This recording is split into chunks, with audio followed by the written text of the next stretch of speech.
So Shane, thank you for being here, first of all. You represent New Zealand, a country I'm kind of keen to learn about and what PDAC means specifically. You've mentioned this is the first time in over a decade that the country has made a presence here at the conference. What message are you sending? Well, our economy is about 260, 270 US billion. So whilst we're an OECD country, we know that all of our sectors have to be pumping. And sadly, not unlike a host of other OECD countries, mining has been marginalised, and our government was formed at the end of 2023, and we want to reinvigorate mining. And coming here to explain the new approach, some institutional changes, is an opportunity to remind the investment community New Zealand is a reasonable destination to take a punt on.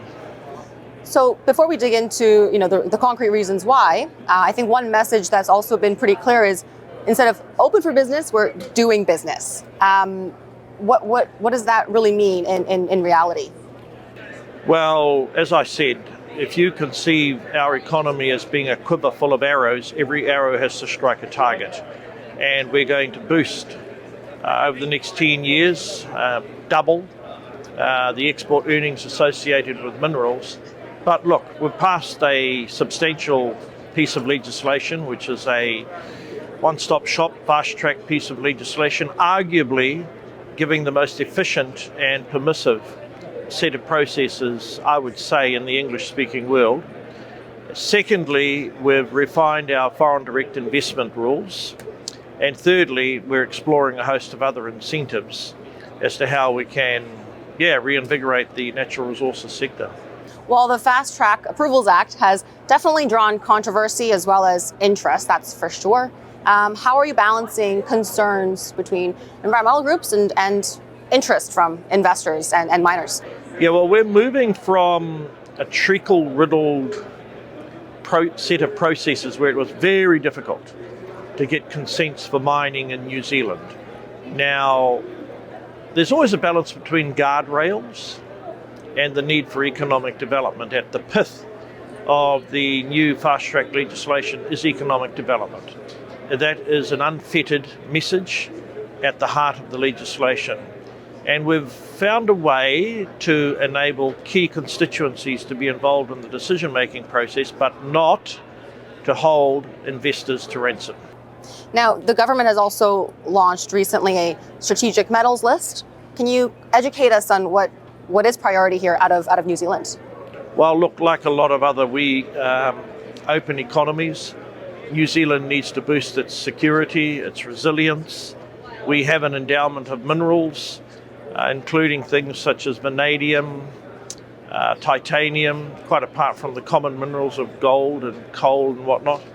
And it is an attempt to make up for lost ground, because if we have these endowments and if we don't use them, then we're imperiling New Zealand's long-term security, because they're in such high demand now amongst countries much bigger and with deeper pockets than ours.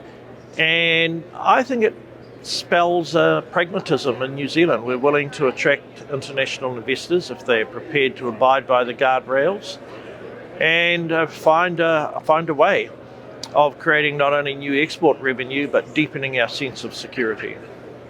You say you're making up for lost ground. Curious to understand what that means. And as another question, what's the mining community like in New Zealand as well? What's your bench strength? Well, look, our government came in 2023, and the mining sector sadly has been hampered by a woke intelligentsia who have catastrophized everything that may possibly go wrong with mining as a reason not to do anything.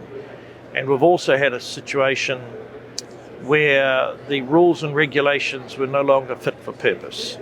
So I can't walk away from the fact that this is a vastly different New Zealand minerals sector than it was in the past. It does attract whitewater in the sense of some criticism, but modern economies like New Zealand and a host of other OECD countries, we can't run our economies and meet the challenges of volatile weather and climate-related problems just by unicorn kisses. We've got to have to make some hard, pragmatic decisions, and that's what our government's done. Well, I think it's interesting because it's ambitious, to say the least. You want to double your mineral exports to 3 billion New Zealand dollars by 2035. What benchmarks are there to actually make that happen? It won't happen unless we can continually attract foreign direct investment. The first test is to ensure that our foreign direct investment rules not only attract people, but the period of time they spend going through the process to get a consent to invest in our country is short, that the government offers a concierge service.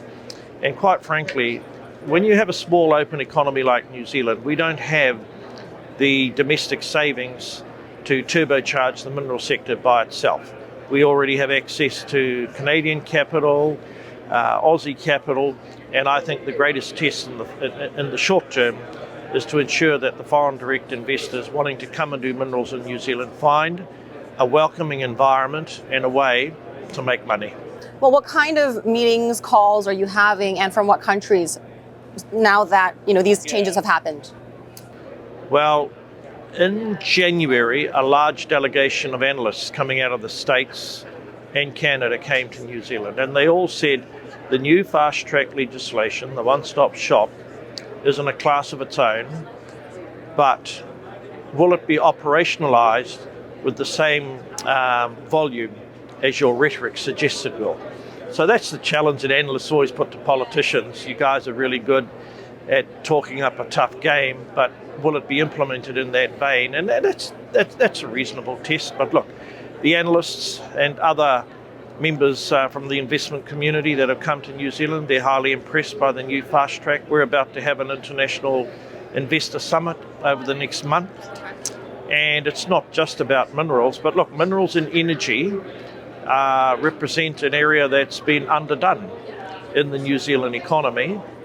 We've got a competitively priced dollar, we've got a well-educated workforce, and now we've got world-leading fast-track legislation. Beyond regulatory changes, is there anything that your government is doing, whether it comes down to infrastructure or community relationships, to help mining companies succeed? Yeah, so we're going through the process of upgrading our foreign direct investment concierge service. Secondly, we're continually investing in infrastructure. And like any other OECD economy, we're in the energy transition. But know this from me, we are not going to be frog-marched into unrealistic outcomes associated with climate change. We believe in adaptation, and we're a very pragmatic group of people. And gone are the days where the woke intelligentsia was going to frighten investors away from New Zealand, or indeed leave us with a bunch of rules that are not fit for purpose. That's why I've been made the Resources Minister by our government. Well, it's good to see you doing business. Thank you for being here.